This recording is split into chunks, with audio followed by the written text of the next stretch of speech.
좋겠죠. Le président. Veuillez vous asseoir.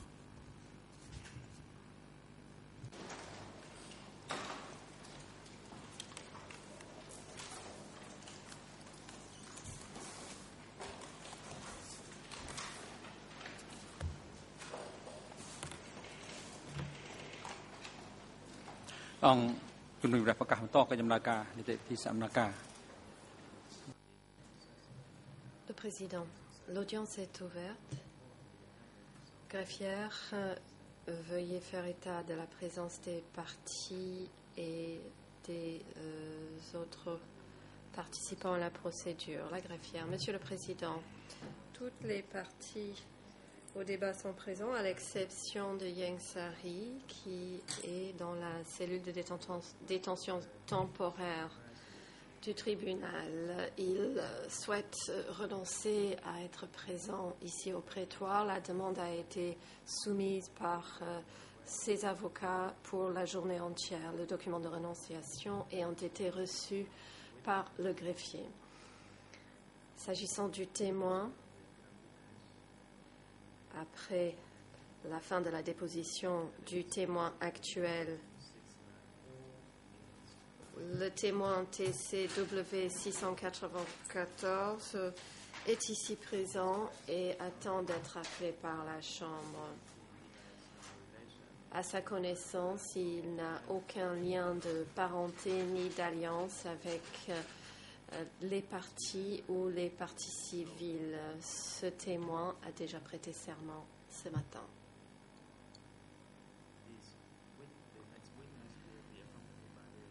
Le témoin suivant sera accompagné de l'avocat Bong Soo-Tiu. Le président, merci. Bonjour, Monsieur Rochamton.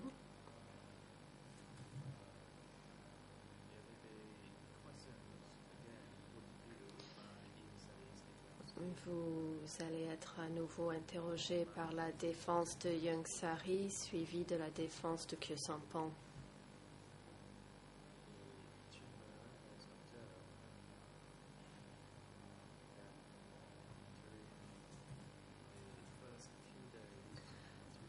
Pendant les premières journées de votre déposition, vous avez fait de votre mieux pour apporter des réponses. Néanmoins, la Chambre observe quelques difficultés plus récemment dans vos réponses. Nous vous prions d'écouter attentivement la question et de limiter vos réponses à ces questions afin de gagner du temps.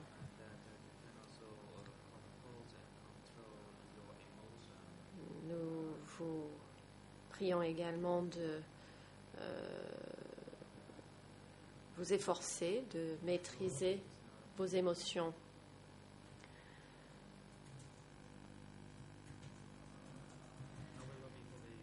Avant de céder la parole à la défense de Yang Sari pour interroger ce témoin, la Chambre va se prononcer sur la demande de M. Yang Sari. La Chambre a reçu la demande de Yang Sari en date du 1er août 2012, soumise par sa défense, par laquelle il souhaite renoncer à être présent au prétoire et à la place suivre les débats par des moyens audiovisuels à distance, et ce pour la totalité de la journée. Le médecin traitant de l'accusé au centre de détention a examiné l'accusé ce matin et l'a trouvé fatigué, précise qu'il ne peut rester assis pendant longtemps et préconise qu'il soit autorisé à suivre les débats à distance par des moyens audiovisuels dans la cellule de détention temporaire. Monsieur Yang Sari a demandé à renoncer à être présent ici au prétoire et à y assister dans la cellule de détention grâce aux moyens audiovisuels. Et dans la mesure où il est capable de communiquer avec sa défense, la Chambre fait droit à la demande de Yang Sari concernant sa renonciation, il est donc autorisé à assister au débat depuis sa cellule temporaire. Et ce, pour la totalité de la journée. Le service audiovisuel est prié de relier le prétoire à la cellule de détention temporaire. La parole est à la défense de Yang Sari pour son interrogation du témoin. Maître Carnavas, bonjour Monsieur le Président, Mesdames et Messieurs les juges, bonjour à tous. Bonjour Monsieur le témoin.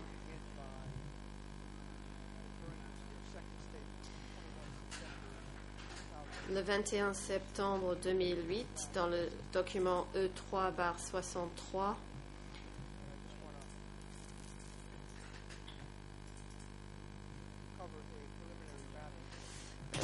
j'aimerais aborder d'abord une question préliminaire. Sur la première page, en Khmer,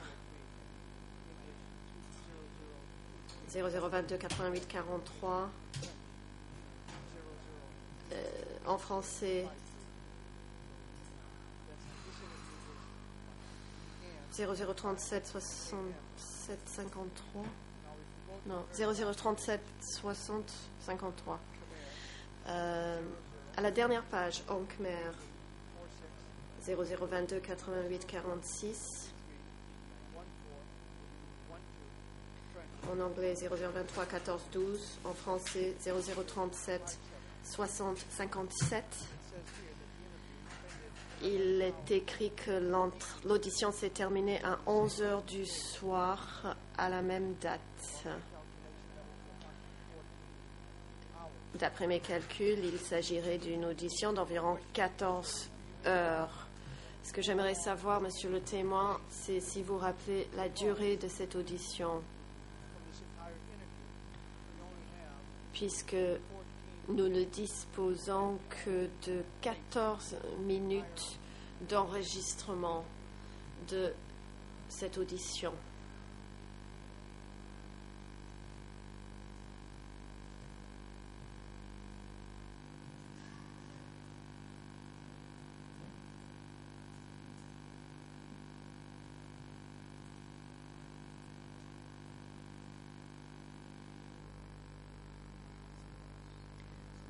Réponse. D'après mes souvenirs, l'audition a eu lieu le matin et s'est poursuivie également l'après-midi. Maître Carnavas, très bien. Pourriez-vous nous dire comment cela se fait-il que nous n'ayons qu'un enregistrement de 14 minutes, alors que vous nous dites que l'audition a duré la journée entière? Si vous pouvez nous le dire. Le président, Monsieur le témoin, veuillez attendre. Il y a une objection de l'accusation. L'accusation, vous avez la parole. Le coprocureur international, Monsieur le président, nous avons une objection. La défense demande au témoin d'émettre des spéculations. Il ne peut connaître les détails de ce qui a été versé au dossier par les juges d'instruction. Il a déjà dit combien de temps a duré l'audition. Je ne vois pas comment il peut répondre à une question sur ce qui a été versé au dossier. Maître Carnavas, je vais poser quelques questions d'ordre préliminaire, Monsieur le Président, pour avancer. D'après Mike Dixon, l'enquêteur ayant mené cette audition aux côtés de son homologue cambodgien, toute l'audition a été enregistrée. Pourriez-vous nous dire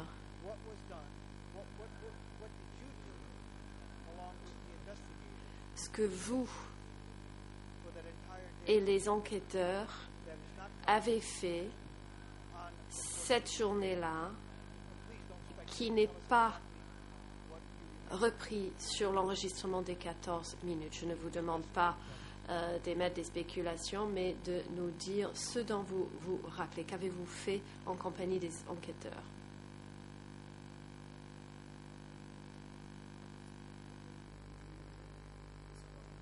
Réponse. Ils m'ont posé des questions, j'y ai répondu.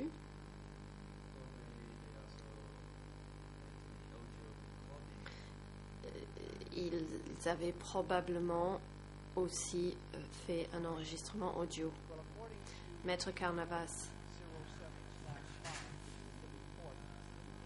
d'après D107/5, qui est signé par Mike Dixon et Svei Samnang, l'audition a été enregistrée et une déclaration prise, et que l'enregistrement dure 14 minutes.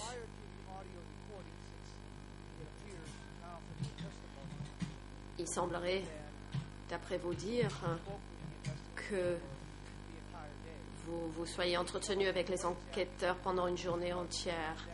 Donc, avant ces enregistrements, qu'est-ce qui s'est passé? Par exemple, est-ce qu'ils vous ont montré des documents? Est-ce qu'ils ont présenté quelque chose par écrit qu'ils vous ont demandé de lire? Que s'est-il passé? De quoi avez-vous parlé? Puisque nous avons environ 13h46 d'audition qui manquent.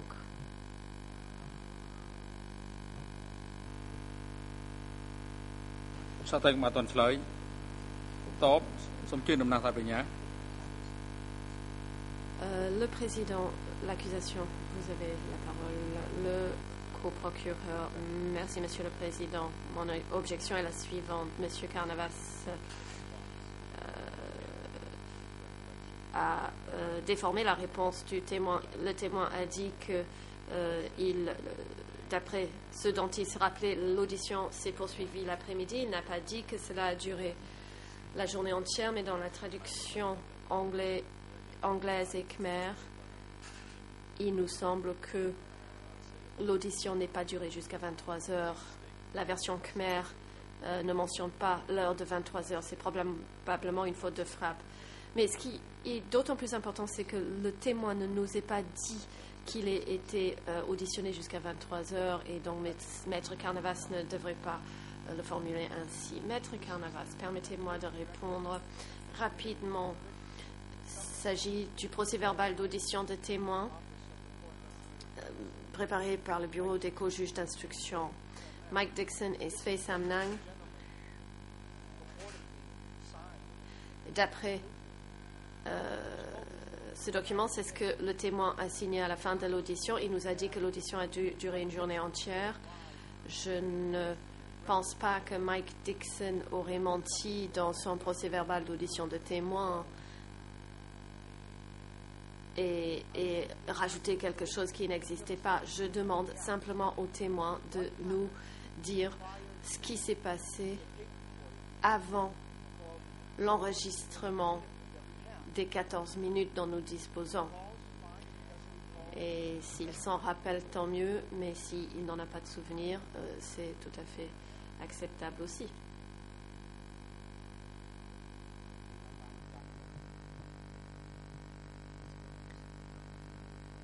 Le témoin, je ne me souviens pas de tous les détails. Maître Carnavas, on vous a demandé des détails concernant ce qui s'est passé il y a 37 ans et vous vous en rappeliez. Cette audition s'est tenue il y a environ 4 ans. Pouvez-vous nous donner quelques détails? Je pense que vous n'avez pas de problème de mémoire à court terme, alors que vous avez des souvenirs qui remontent à très longtemps et qui sont encore très vifs. Je pense que vous devez vous rappeler quand même de quelques détails.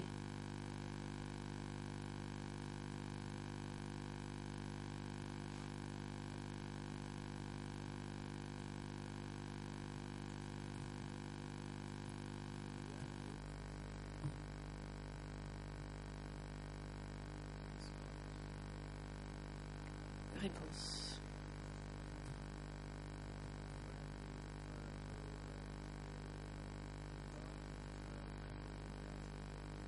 vous faites référence à ma mémoire à long terme.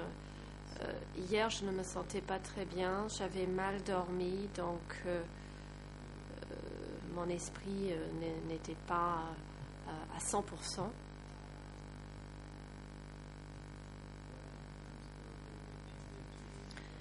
En ce qui concerne l'audition, je suis tout à fait d'accord avec ce qui est précisé dans le PV d'audition. Vous m'avez demandé hier et vous me le redemandez aujourd'hui. J'ai rencontré 2 enquêteurs, un étranger et un Cambodgien.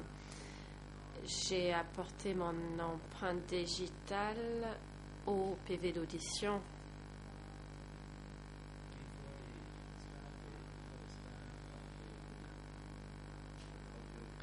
Avant le début de l'enregistrement audio, on m'a posé un certain nombre de questions, mais je ne me souviens pas de toutes les questions. La défense, très bien. Et est-ce que cette audition a duré la journée entière, puisque nous ne disposons que de 14 minutes de ce qui semble avoir été une journée entière d'audition?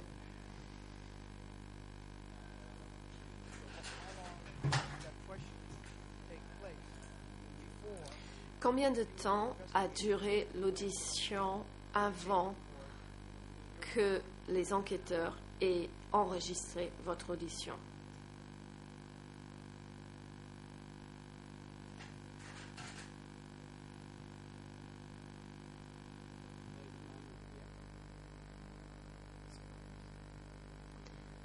Réponse. Comme je l'ai indiqué, je ne me souviens pas des détails. C'est une lacune, je ne me souviens pas. La défense. Est-ce qu'on vous a montré des documents permettant de rafraîchir votre mémoire pour qu'au moment de l'enregistrement, vos souvenirs soient instantanés?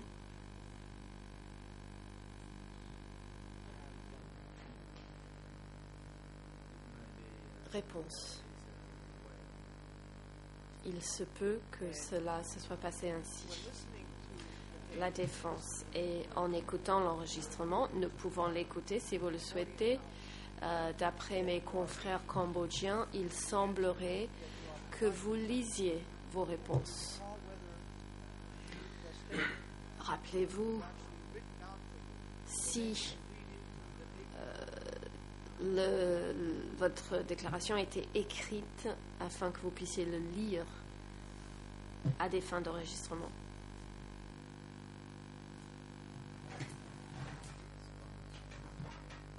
Réponse. Est-ce que vous pouvez jouer l'enregistrement audio afin que je puisse l'écouter, puisque je ne sais pas ce qui figure à l'enregistrement.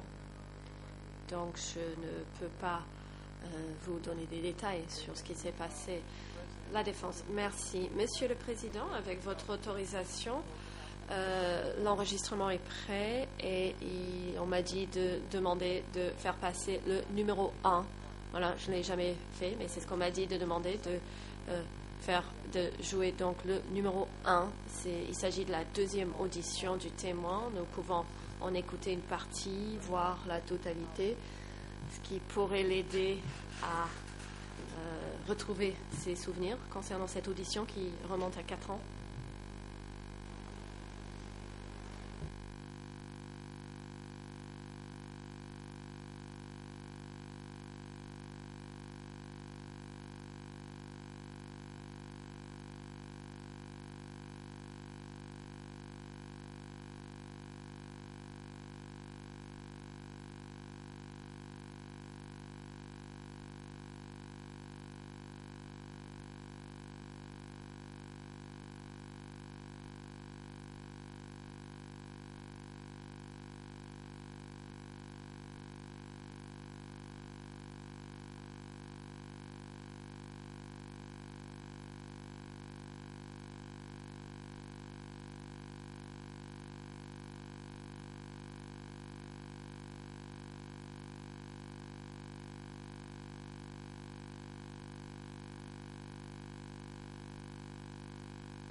លោក Michael Canavas បញ្ជាក់លើបញ្ហាពីរទី1អត្តសញ្ញាណ Le président, Maître Carnavas,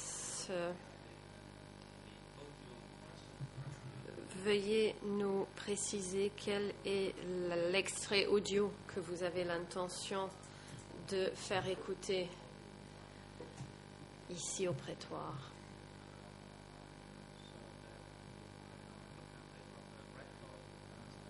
Afin que ceci soit reflété dans la transcription et également afin de pouvoir demander à la régie audiovisuelle de faire jouer cet extrait. Deuxièmement, merci de dire à la Chambre au sujet de cet extrait, cet enregistrement de l'audition du témoin, afin de le comparer au procès-verbal d'audition du témoin. Merci de nous indiquer quelles sont les différences entre ces deux, entre l'enregistrement et le document. Il s'agit de la pièce D107/3R qui est prêt à être jouée. C'est un bref audition qui permettra aux témoins de s'entendre parler. Je pense que les juges cambodgiens sauront dire si le témoin parle de façon spontanée ou lit un texte écrit. Le problème, c'est que lorsqu'on regarde le PV d'audition, il s'agit presque d'un verbatim. Dans la première audition, nous avons une centaine de pages d'audition qui sont résumées dans une dizaine de pages. Alors que dans le procès-verbal de la deuxième audition, nous avons 5 pages, mais en retirant les intitulés, c'est un PV de 4 pages qui correspond à exactement 14 minutes.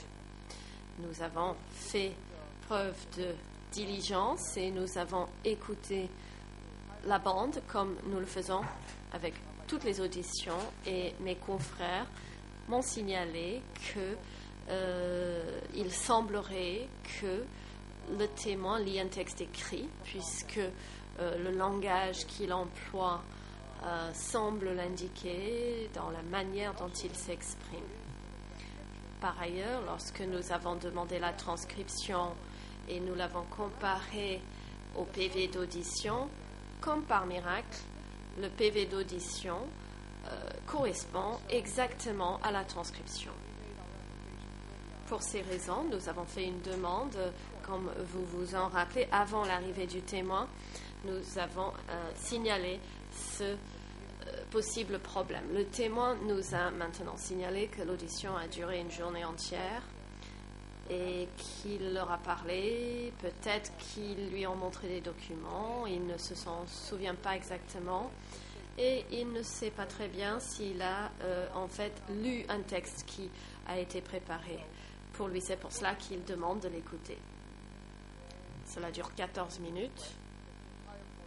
Nous souhaitons que la totalité de ces 14 minutes soit jouée ici.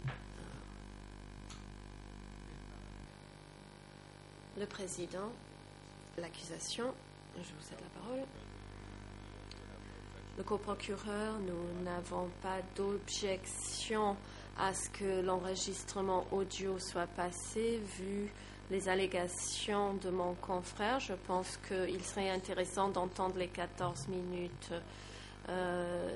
Il a fait des allégations basées sur des commentaires de ses confrères nationaux. Je ne pense pas qu'un avocat doit évaluer un enregistrement sur cette base-là. Donc, ces allégations ne constituent pas des preuves. Donc, nous devrions effectivement écouter la bande et je demande à ce que mon confrère cesse de dire que le témoin ait dit que l'audition ait duré la journée entière. Ce n'est pas ce que le témoin a dit. l'original en khmer ne précise pas 23 heures, alors qu'il continue, mon confrère continue de le dire ici devant la Chambre. Mais vu les allégations émises, je pense qu'il serait important d'écouter ces 14 minutes d'enregistrement.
Le président, Madame la juge Cartwright, je vous cède la parole.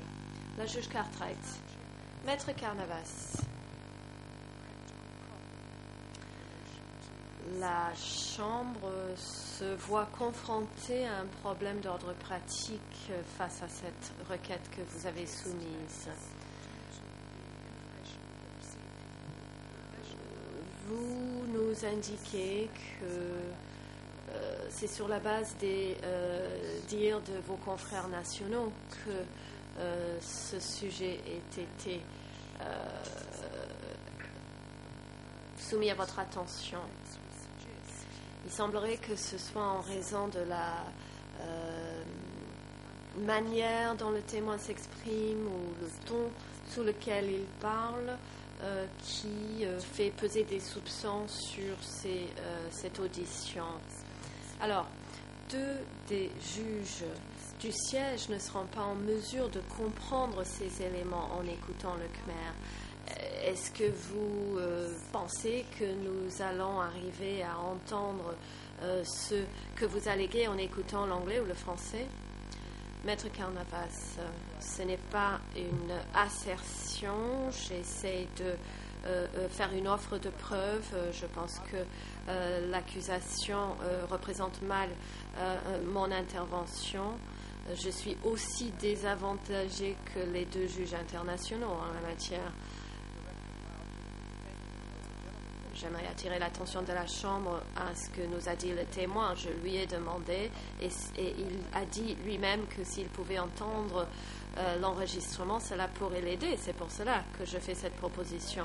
Je n'avais pas l'intention ce matin de faire passer cette bande, alors que, même si je l'ai préparée, mais le témoin nous a dit que cela pourrait peut-être l'aider à retrouver ses souvenirs parce que, d'après ce qu'il nous dit aujourd'hui, il nous a dit que peut-être qu'il ait lu ses réponses et que ces réponses lues aient été enregistrées. C'est ce que j'ai compris en écoutant le témoin. Si je représente mal ce qu'il a dit, je peux reformuler la question.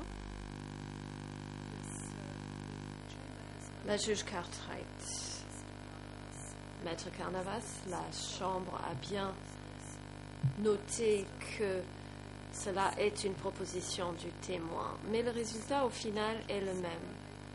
Certains juges ne seront pas en mesure d'évaluer ces éléments que vous soulevez et nous, les juges internationaux, ne pourrons formuler une évaluation indépendamment de nos collègues. S'il devait y avoir des différences entre l'enregistrement audio et le procès-verbal d'audition, ça c'est une autre question. Mais c'est une perte de temps de l'écouter en anglais et en français, puisque nous ne saurons évaluer ces allégations que vous soulevez ici. Donc, pour ce qui est du témoin, si le témoin souhaite l'entendre pour rafraîchir sa mémoire, soit je ne pense pas que nous puissions en tirer davantage, mais je pense que nous avons besoin de plus de temps avant de se prononcer. Maître Carnavas, très bien, je peux poser encore quelques questions. Je vois que l'un des juges semblait dire non de la tête. Je pense qu'il voulait dire que je représentais mal les propos du témoin. Peut-être que je peux poser quelques questions supplémentaires au témoin. Nous pouvons ensuite faire une pause, vous laisser le temps d'en parler. Je peux avancer entre-temps, mais je veux aussi savoir, par souci du témoin, j'aimerais savoir s'il se rappelle si ces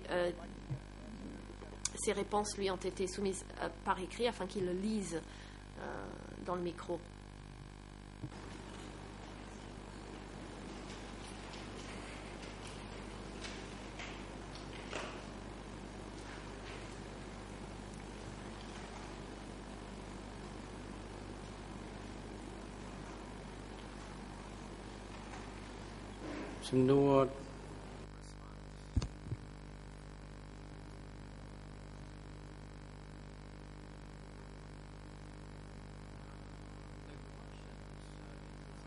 Réponse.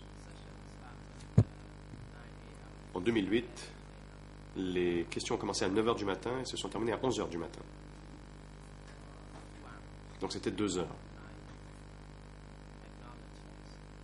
Et je le dis clairement.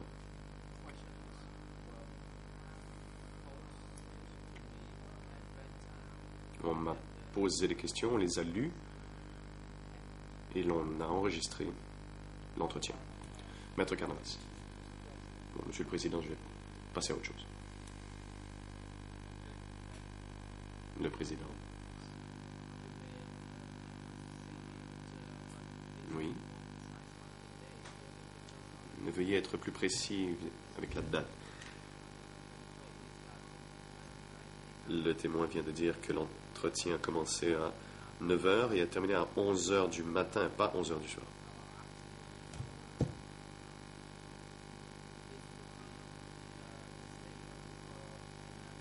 Peut-être que l'on confond ici avec un document E3/24.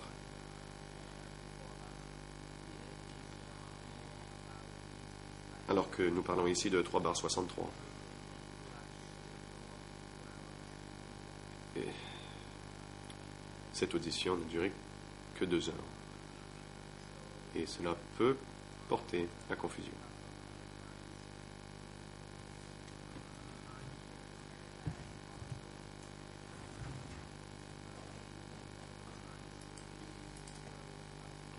Maître, veuillez préciser les documents dont vous parlez. Thank you. Maître Carnavas, merci, Monsieur le Président. J'ai le commentaire. Je ne suis pas ici pour induire en erreur le témoin. Il est écrit 11 h du soir dans le document que j'ai. Quelqu'un l'a écrit là. Cela provient du bureau des co-juges d'instruction. Et il a dit plutôt que ça a duré une bonne partie de la journée. Alors que là, il vient de changer ce qu'il a dit. Alors, que s'est-il passé entre le moment où il a dit une chose et là, il dit l'autre? J'aimerais bien savoir. Moi, je suis ce que j'ai sous les mains. Le papier l'indique, je n'essaie pas ici de l'induire en erreur, et je trouve plutôt insultant que l'on suggère que j'essaie d'induire le témoin en erreur. Le Président. En effet, nous avons le document en Khmer. Dans le document en Khmer, il est indiqué clairement que l'entretien a commencé à 9 h et a terminé à 11 h du matin. E3/63.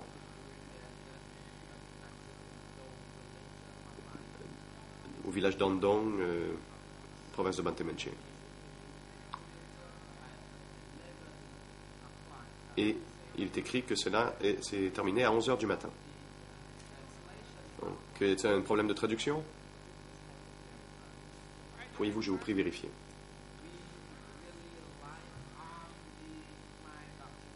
Nous dépendons des documents en khmer pour ces entretiens.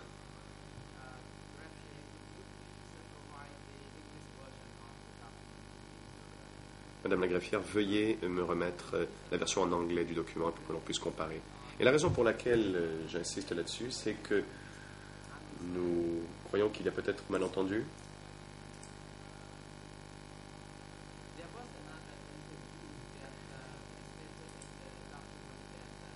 Il y a un autre entretien où il est écrit dans le document qu'elle a duré jusqu'en soirée, mais pas celui-là.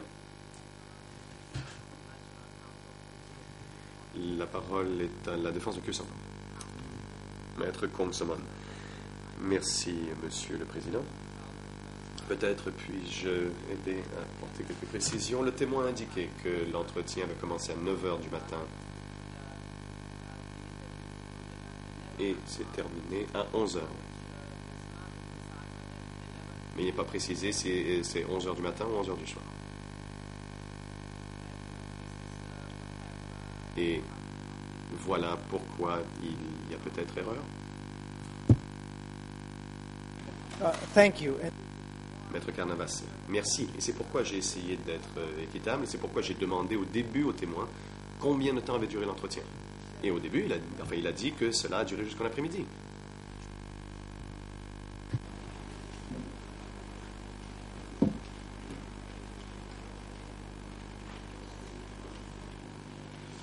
So as not, Donc, plutôt que de perdre du temps encore là-dessus, j'aimerais passer à ma prochaine série de questions.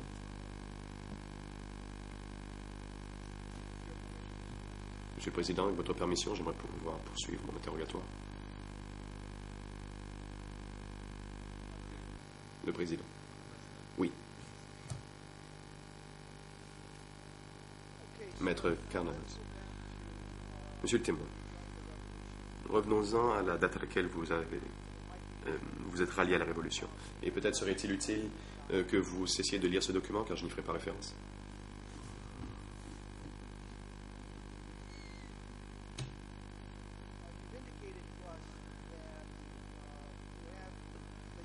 Vous nous avez dit que vous parlez le khmer, mais même si vous n'êtes pas, vous ne parlez pas couramment.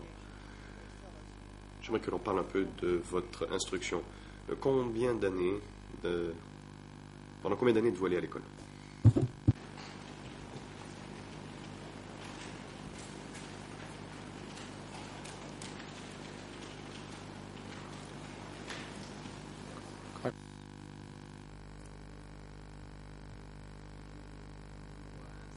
Réponse. Vous m'avez posé des questions sur l'instruction que j'ai reçue. Je ne sais pas comment répondre. Je ne comprends pas ce que vous me demandez. Maître Carnavas, quand vous étiez enfant, combien d'années êtes-vous allé à l'école?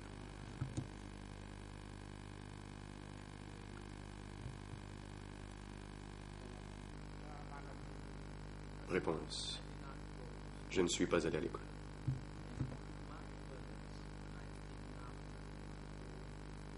Dans mon village, je ne suis pas allé à l'école. J'ai appris quand je me suis joint à la Révolution. Maître Carnavas. Et donc en 63, je crois que vous aviez dit, quand vous êtes entré dans la Révolution, et vous me corrigerez si je me trompe, vous aviez 16 ans environ, n'est-ce pas?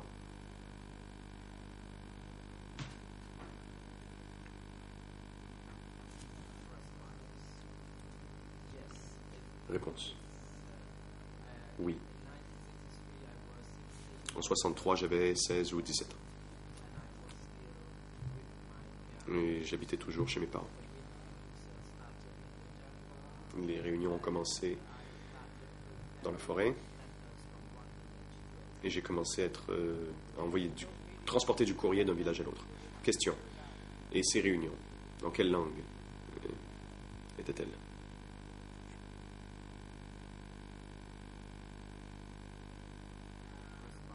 Réponse. C'était en langue jaraï.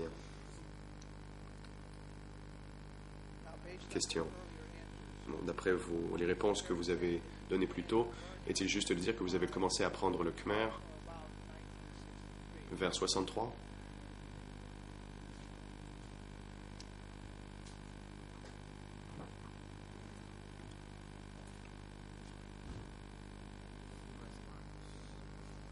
Réponse. J'ai commencé à apprendre le Khmer à partir de 63. Mais je ne suis pas allé à l'école. À l'époque. Ma belle famille.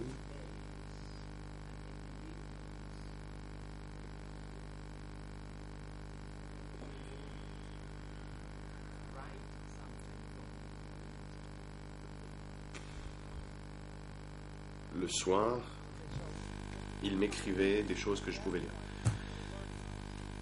Question. Très bien. À cette époque où vous appreniez le Khmer, saviez-vous le parler? Vous avez dû apprendre à parler, à lire et à écrire.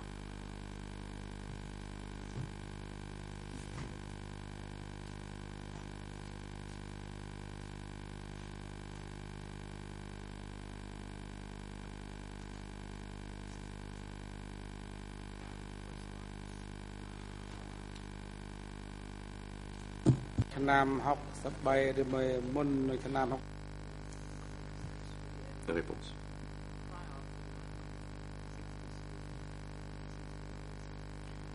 En 63 et même avant, en 1961 et 62, au début nous apprenions l'alphabet Jaraï, qui ressemble plus à l'alphabet romain. Puis nous avons appris des lettres de l'alphabet laotien. Et en 63, un membre de ma belle famille, qui, comme je l'ai dit, avait une base, lui non plus n'est pas allé à l'école, mais a appris dans le mouvement. Quand il dirigeait le mouvement, on lui a appris un peu de Khmer. Et lui m'a ensuite appris ce qu'il avait appris. Donc c'était informel. Maître Carnavas. Donc, en 1967 et 68, parliez-vous... Quel était votre niveau de Khmer à cette date, compte tenu de la façon dont vous l'avez appris?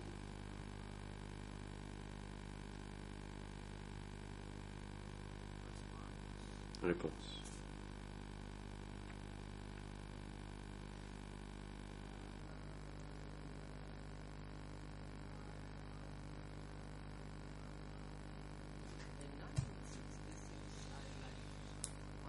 En 66, j'ai quitté la maison.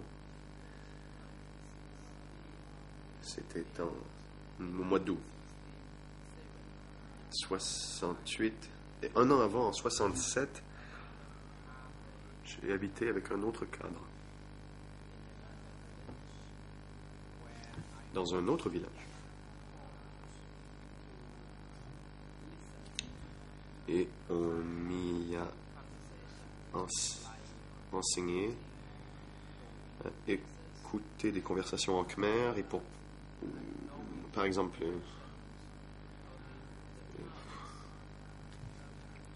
ou des conversations de base comme manger ou aller, ce genre de choses. J'ai donc mémorisé les termes que l'on m'a enseignés. Donc à l'époque, je pouvais comprendre un peu le khmer, parler. Par exemple, par Bang Lan. À l'époque, mon niveau de khmer était, je dirais, à 30%.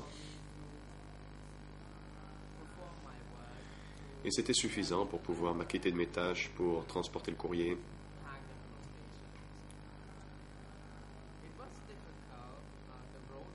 C'était difficile. La route était difficile.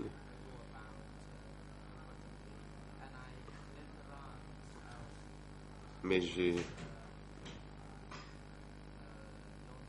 pu me débrouiller.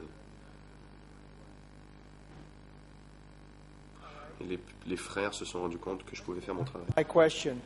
By 1967, Question.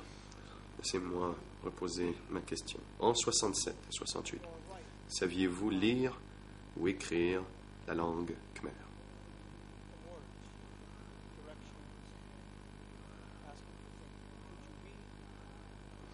Vous saviez la conversation de base, mais saviez-vous lire et écrire?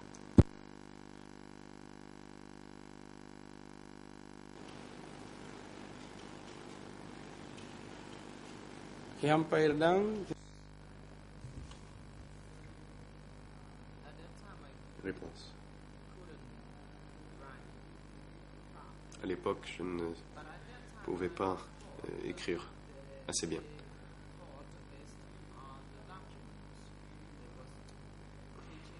Mais on m'a enseigné sur la base de documents, par exemple la guérilla et la lutte populaire. J'ai dû mémoriser les documents. Les documents m'ont été remis et je devais les lire et les mémoriser. Par exemple, j'ai appris par cœur les termes: impérialiste américain, mouvement de lutte, mouvement de résistance. J'ai bien retenu ces termes.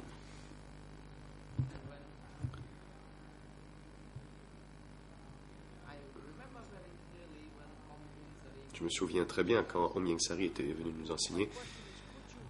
L'interprète n'a pas entendu l'intervention de Maître Carnavas. Oui ou non, saviez-vous lire ou écrire le khmer?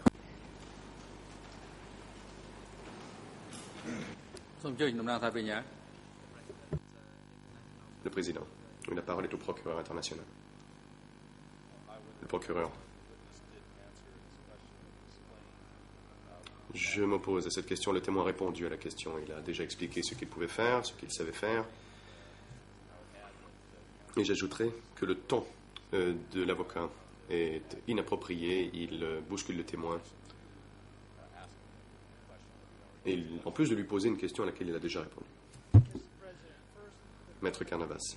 Monsieur le Président, tout d'abord, le témoin a dit qu'il apprenait des mots, par exemple gauche, droite, enfin, tout droit, derrière, etc. Il a appris par cœur ces termes. La question suivante était: savait-il lire? Et d'après sa réponse précédente, il semblerait que l'on ne lui avait pas appris à lire. C'est pourquoi je lui ai posé des questions. Et je suis intéressé à savoir s'il savait lire à l'époque. C'est une question qui invite une réponse toute simple. Oui ou non? Savait-il lire?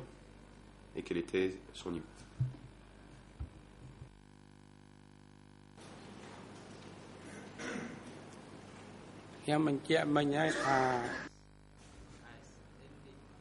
Réponse. Comme je l'ai dit, je pouvais lire.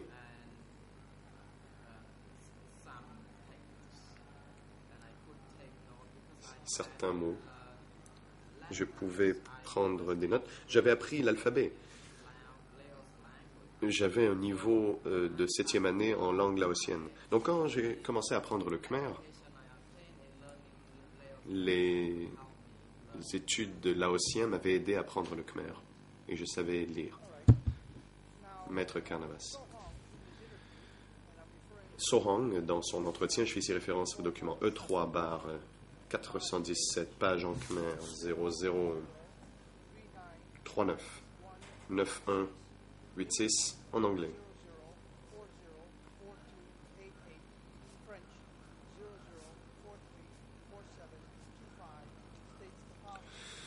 En anglais 00 40 42 88 et en français 00 43 47 25. Le document fait ici référence à camarade Chim, qui est une minorité ethnique mais qui ne parlait pas bien le khmer.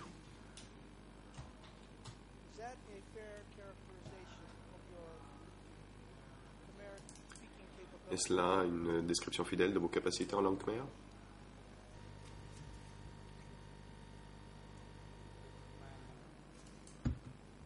Réponse. Oui.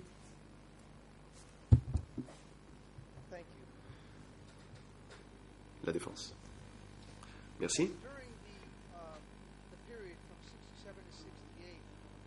Pendant la période 67-68 à 1975, pouvez-vous nous dire combien de temps, le jour, la semaine ou dans le mois, vous avez passé à améliorer vos compétences linguistiques en khmer, le cas échéant?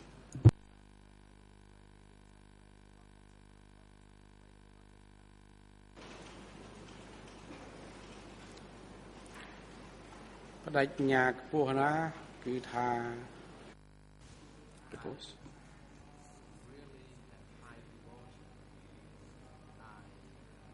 Je suis très appliqué.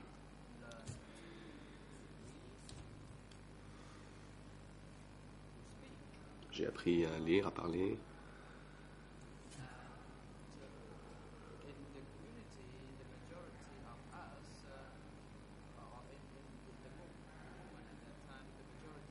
Dans le mouvement, la plupart d'entre nous provenions de minorités ethniques. Beaucoup étaient Jarai, à part les Bong. Et nous voulions parler le khmer et pas communiquer en langue Jarai. Et nous étions très appliqués à parler le khmer. Question. Merci. Parlons maintenant de la période où vous étiez garde ou Ratanakiri. Puis je vous prie de nous dire qui était votre supérieur, qui vous donnait des ordres.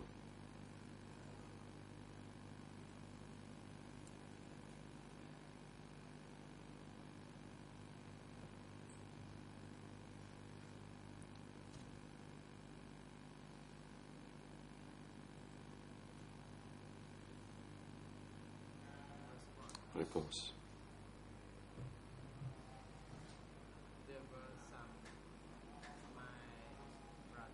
Il y avait des frères khmer, il y avait Bang Pang.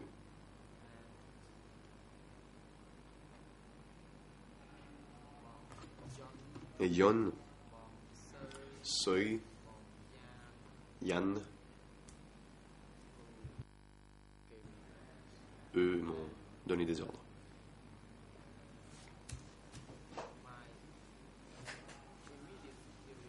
Mon supérieur immédiat, c'était Pang. Question. Et à cette époque, Sohang travaillait-il avec vous? Et faisait plus ou moins la même chose que vous?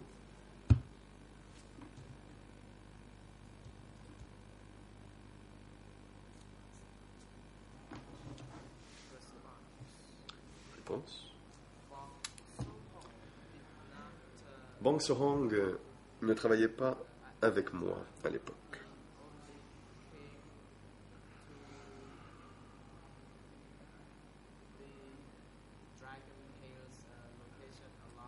Il est venu à l'endroit de la queue du dragon avec Bang Koitun.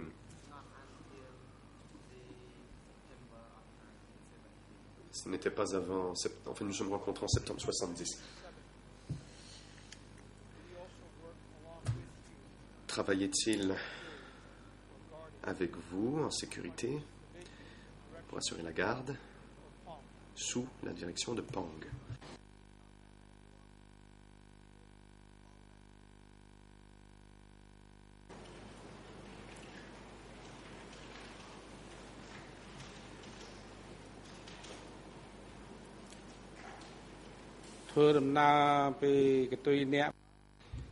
Réponse.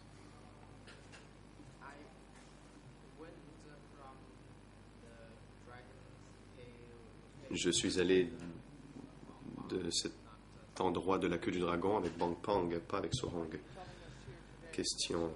Nous dites-vous aujourd'hui que Sohang n'était pas avec vous à l'époque, que vous n'avez pas travaillé, que vous n'avez jamais travaillé comme garde de sécurité avec Sohang sous les ordres de Pang? J'essaie de bien comprendre.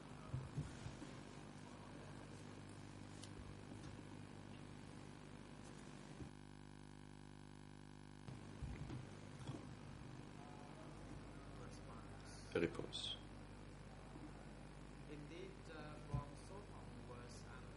En effet, Bong Sorong était sous les ordres de Pang.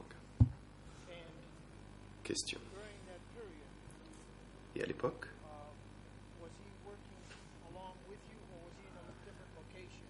travaillait-il avec vous ou était-il ailleurs, sous la direction de Pang? L'un ou l'autre.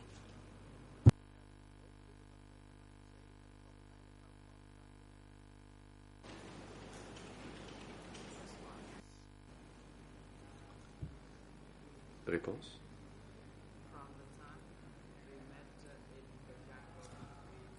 Quand nous nous sommes rencontrés dans la forêt entre Modolkiri et Kratché et S71, nous travaillions ensemble.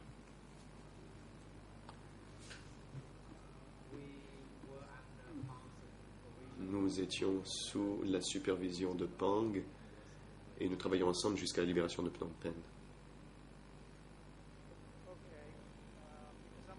Question. D'accord, j'ai sous les yeux sa déposition. Il s'agit de l'ERN en Khmer 00803718 à 19 en anglais 00804961 et en français 00804855. Déposition du 26 avril 2012. On lui pose la question suivante.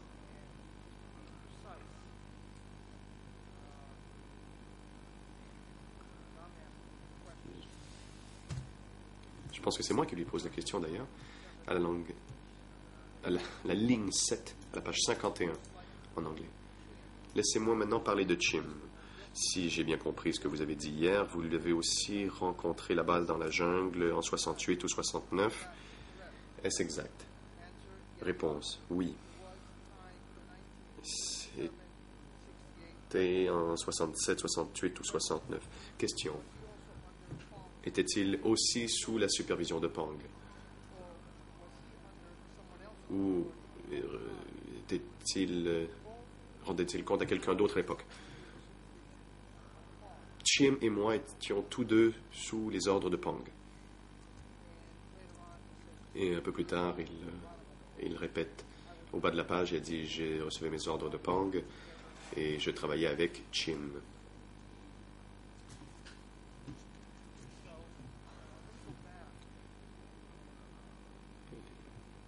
Donc, vous avez dit aujourd'hui que c'est en 70. Ici, on évoque 67, 68 ou 69.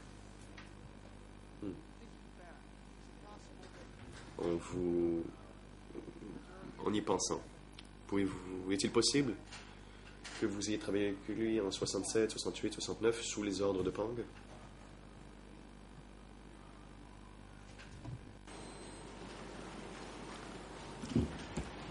ចំណុចនេះខ្ញុំសូមបញ្ជាក់គឺថា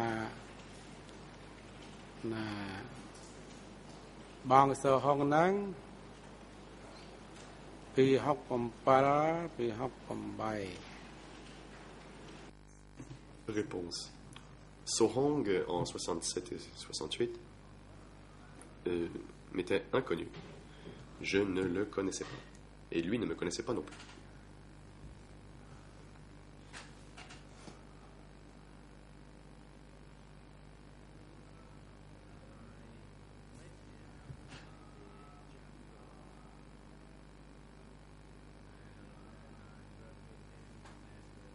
Je l'ai rencontré dans la jungle et j'ai travaillé avec lui à S71 jusqu'à la libération.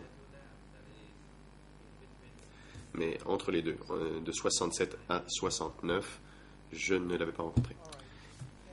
Question, d'accord. Et pour en revenir à la question que je vous avais posée au début. Quand il recevait ses ordres de Pang, faisait-il la même chose que vous? C'est-à-dire, assurait-il la sécurité des frères ou des oncles?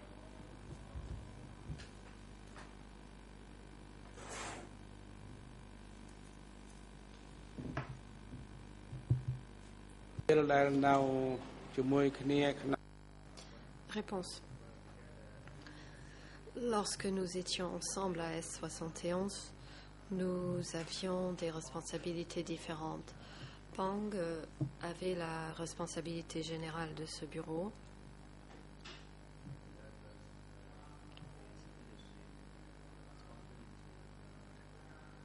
C'est lui qui le dirigeait. Quant à So Hong, il était le secrétaire de Om Pol Pot. Il rédigeait des documents pour Pol Pot. Il savait aussi conduire une moto avant moi.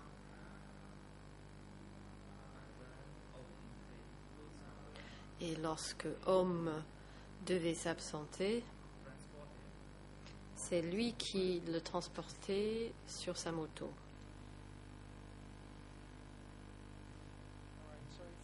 La défense. Très bien. Il a témoigné avoir assuré la sécurité, mais d'après vos connaissances, vous ne l'avez jamais vu faire ce genre de travail?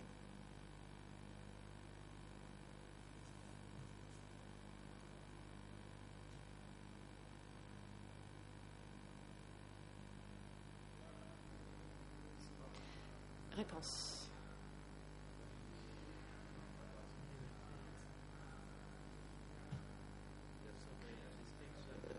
Lorsque vous parlez de sécurité, il faut faire la différence entre la première phase et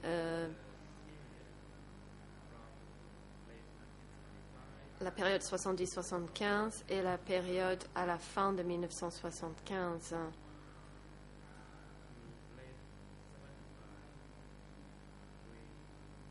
Enfin, la période pendant l'année 1975, vers la fin de 1975, nous avions travaillé ensemble.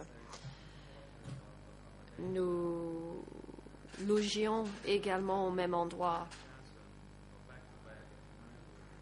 Sa chambre était derrière la mienne.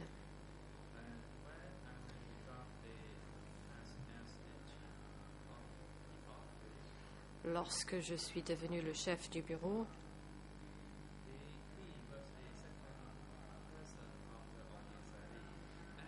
lui était le second de Ieng Sary et il était mon supérieur direct.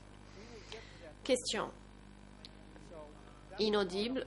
1969, nous allons arriver à cette période et je veux me concentrer sur cette période maintenant. Est-ce que vous souhaitez que je répète ma question? C'est-à-dire, à cette époque-là, si lui dit avoir assuré la sécurité, est-il possible qu'il l'ait fait sans que vous l'ayez su? Réponse. Je viens d'indiquer que je ne l'avais pas rencontré à cette période-là.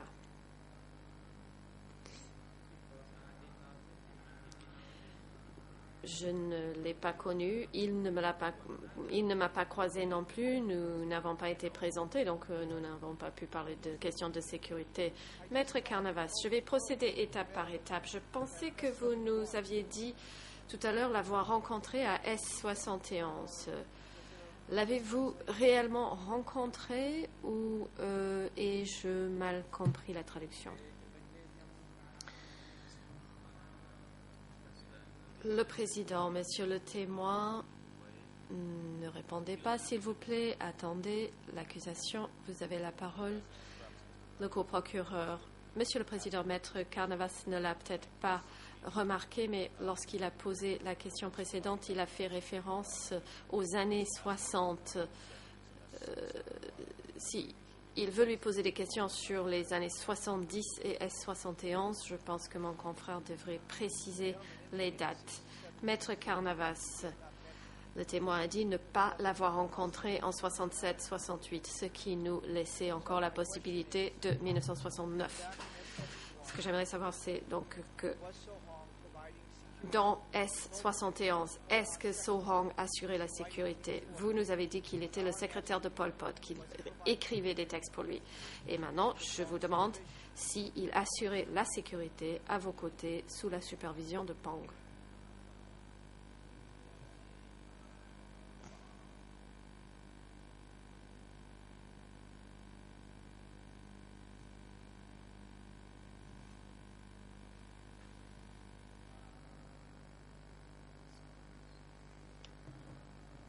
Réponse. Comme je l'ai indiqué au bureau S71, nous y étions ensemble, sous la supervision de Pang.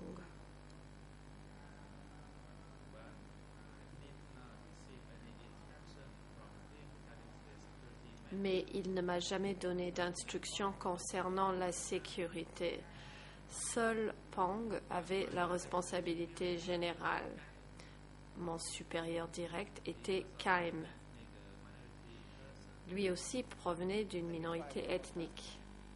Maître Carnevas, à nouveau, je ne vous demande pas si So Hong vous demandait des instructions. Je vous pose une question très simple.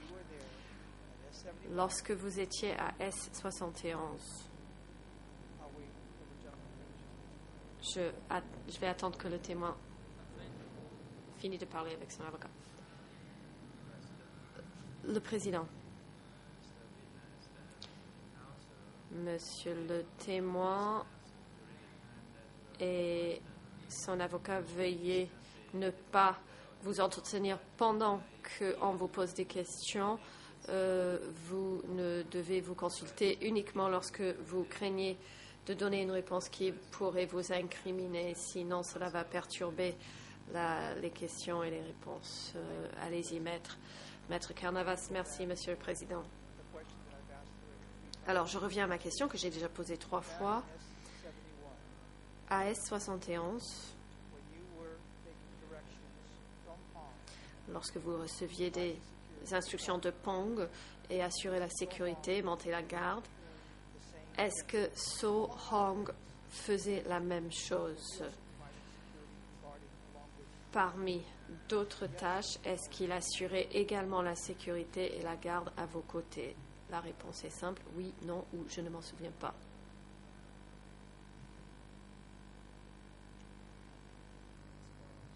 Réponse, je ne sais pas. Maître Carnavas, lorsque vous dites que vous ne le savez pas, est-ce que vous nous dites qu'il était peut-être là, recevant des instructions de Pang, qu'il assurait la sécurité des réunions qui se tenaient à cet endroit et que vous montiez la garde en même temps, mais ne savez pas qu'il était là? C'est la réponse que vous nous donnez?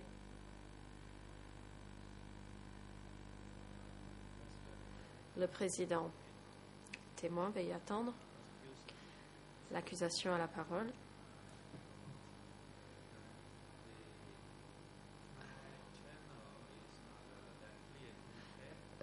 Le canal en Khmer n'est pas très clair. Pouvez-vous vérifier? Le co-procureur, Monsieur le Président, notre objection est la suivante. Le témoin a déjà répondu en disant qu'il ne sait pas et maintenant mon confrère lui demande des spéculations sur ce qui aurait pu se passer alors qu'il ne le sait pas. Donc c'est une question qui demande au témoin à émettre des spéculations. Maître Carnavas, Monsieur le Président, nous avons entendu So Hong, nous avons entendu sa déposition, nous savons ce qu'il a dit, je ne vais pas le répéter. C'est possible que So Hong était là, incognito, qu'il se faisait passer pour autre chose, autre que ce qu'il nous a dit, mais c'est une question qui soulève la question de la crédibilité du témoin. Le témoin nous a raconté ce qu'il a entendu lors des réunions. So Hong, qui était là et qui montait la garde, nous a raconté autre chose. C'est pour ça que je pose cette question. Si So Hong était là et montait la garde à ses côtés, nous avons là une contradiction. Si So Hong n'était pas là, alors, bien évidemment, il y a 2 autres possibilités. Mais j'essaie d'avoir une réponse claire, brève et honnête de la part du témoin. Le président. L'objection exprimée par l'accusation est fondée. Monsieur le témoin, vous n'avez pas à répondre à la dernière question. La défense, lorsque vous étiez à S71, est-ce que vous résidiez au même endroit que So Hong? Est-ce que vous vous étiez hébergés dans la même cabane.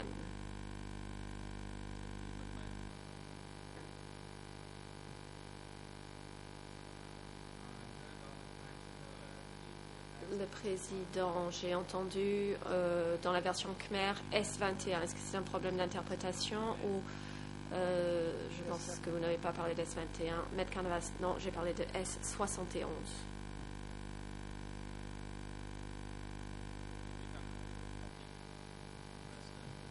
Le président. Maître, veuillez répéter votre question. Maître Carnavas, lorsque vous y étiez sous la direction de Pang, et Sohang y était également, est-ce que vous occupiez la même cabane?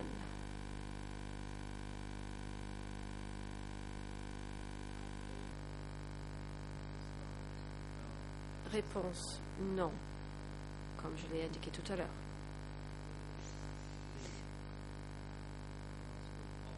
Lui habitait près de Homme, puisque c'était le secrétaire de Homme. Il y avait un réfectoire de cuisine qui se trouvait à 200 mètres de chez lui. Pour ce qu'il y a des tours de garde, Sohong montait également la garde, mais c'était des activités internes, alors que moi je montais la garde externe. Là, je parle de S71. À S71, on avait une enceinte intérieure et extérieure. Maître Carnavas, j'aimerais bien vous comprendre. D'après vos dires et d'après vos souvenirs, Sohong aurait fait partie de la garde interne, alors que vous étiez de la garde externe. Est-ce que j'ai bien compris? Réponse, oui, c'est ce que je viens de dire. La défense, lorsque vous dites interne, cela veut dire qu'il était à l'intérieur, là où se trouvaient les réunions, alors que vous étiez à l'extérieur ou plus éloigné?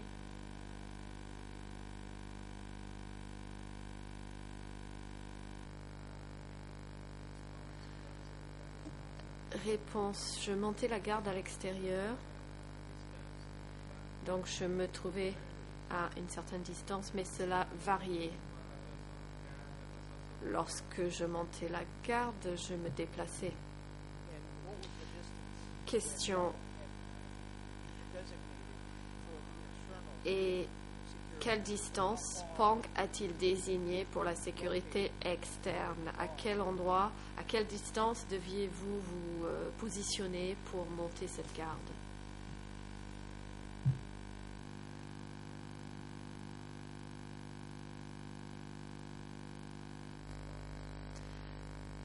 Réponse.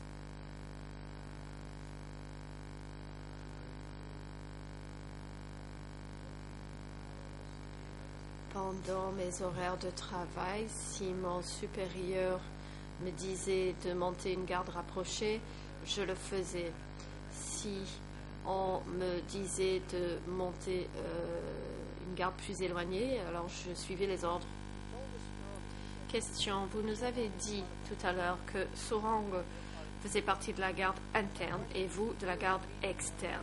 Alors, en cas de réunion, et si vous faites partie de la garde externe, à quelle distance, à combien de mètres vous trouviez-vous, puisque vous faisiez partie du deuxième périmètre de garde autour de cette réunion? Vous vous trouviez à quelle distance des gardes internes? Le président, témoin, veuillez attendre. La Chambre va entendre l'objection de l'accusation. L'accusation, vous avez la parole. Le co-procureur, merci. Monsieur le Président, nous souhaitons que la défense précise de quelle réunion il s'agisse. Personne n'a témoigné en disant qu'il y avait une distance fixe à laquelle les gardes devaient se tenir. Si sa question concerne une réunion précise, il devrait le préciser aux témoins. Maître Carnavas, Monsieur le Président, j'ai le droit d'obtenir des informations d'ordre général de la part du témoin. Je lui pose une question simple. D'après ce que nous avons compris de sa déposition et d'après nos connaissances, il y avait plus d'un périmètre de garde. Il vient de nous dire qu'il y en avait 2 au moins. Il nous a dit qu'il était dans le périmètre extérieur. Je suppose que la garde était montée de façon uniforme, sinon il nous dira le contraire. Donc je procède étape par étape.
Monsieur le Président, Monsieur le témoin, ne répondez pas à la dernière question de la défense. Cette question a peu de chance de nous aider à déterminer la vérité.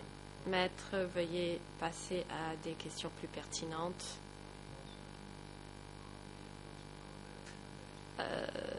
Et en lien avec l'ordonnance de clôture, en ce qu'elle concerne votre client, veuillez essayer d'être le plus efficace possible car le temps passe. Maître Carnavas, Monsieur le Président, mes questions étaient justement directement liées à la déposition que ce témoin a donnée lors des questions du procureur sur ce qu'il a pu entendre lors des réunions. C'est pour cela que ce sujet me semblait pertinent.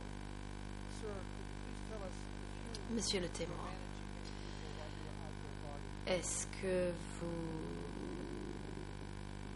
dirigiez une équipe de personnes pendant que vous montiez la garde? Est-ce que vous aviez des gens sous vos responsabilités?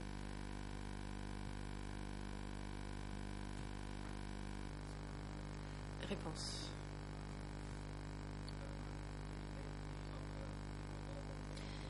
Nous étions 80, nous étions tous mobilisés, je n'étais pas seule. La défense, ce n'est pas ça ma question. Je voudrais savoir si vous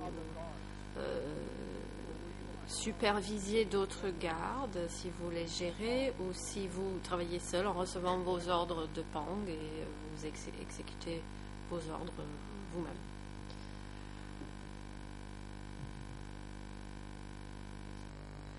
Réponse. Lorsque Pang me donnait des instructions, je les suivais. Par exemple, quand il me disait de monter la garde. Pour ce qui a de Bang Kang, qui était mon superviseur direct, je suivais également ses instructions. S'il me disait de monter la garde, c'est ce que je faisais. Mais s'il me disait de nommer d'autres personnes pour monter la garde, c'est ce que je faisais. La défense, très bien. À partir de cette période jusqu'à la prise de Phnom Penh en avril 1975, quelle expérience aviez-vous de la gestion d'autres soldats ou d'autres gardes, de l'organisation de leur travail?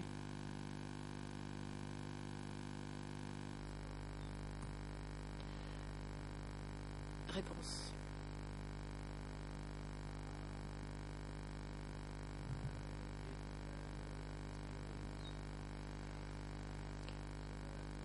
J'ai en effet eu ce genre d'expérience.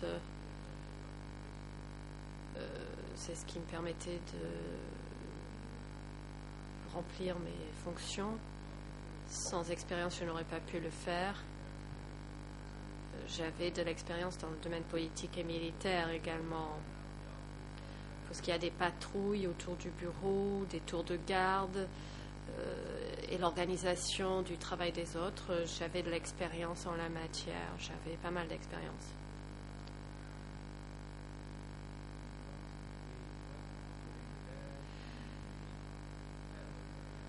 Nous travaillions le jour et nous avions des réunions le soir de critique et d'autocritique afin de s'améliorer.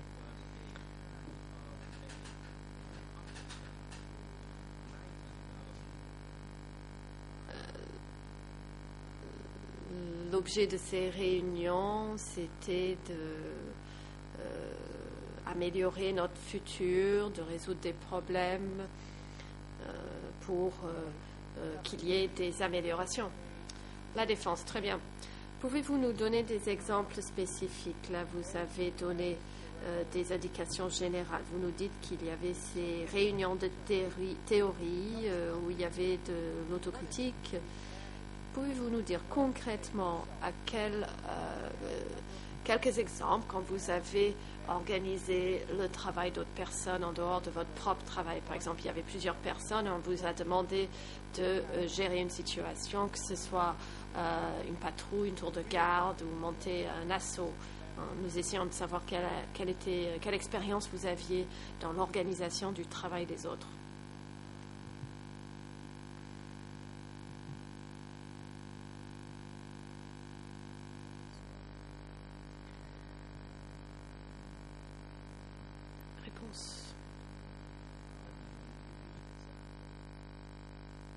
Je vais vous donner un exemple.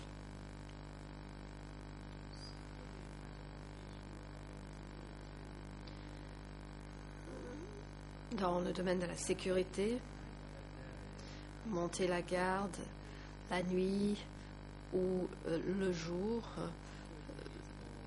fait partie de la sécurité, de ma propre sécurité et la sécurité des autres. Nous recevions des instructions et nous remplissions nos fonctions et il n'y a jamais eu de problème de sécurité. Et s'il y avait des problèmes, nous étions en mesure de les résoudre. La défense, très bien. Donc, est-ce que vous essayez de nous dire que vous étiez responsable de ces tours de garde et que c'est vous qui savez positionner les gardes à tel ou tel endroit pour se protéger contre des incidents? C'est ça que vous dites, ou est-ce que vous nous dites que pendant que vous montiez la garde, il ne s'est rien passé de problématique? Quelle est votre réponse? Réponse. Dans ces exemples que vous mentionnez, moi, j'étais responsable de ce qu'on m'a dit de faire et les autres faisaient de même lorsqu'il s'agissait des tours de garde. Maître Carnavas, merci. Je m'apprête à passer à un autre sujet qui pourrait prendre une dizaine de minutes.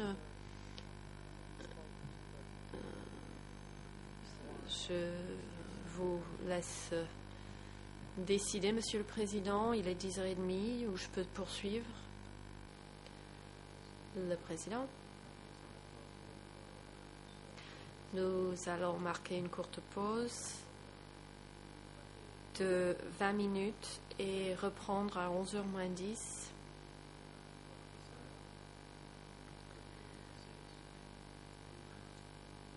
Huissier d'audience, veuillez accompagner le témoin et son avocat pendant cette pause et les raccompagner ici à 11h moins 10.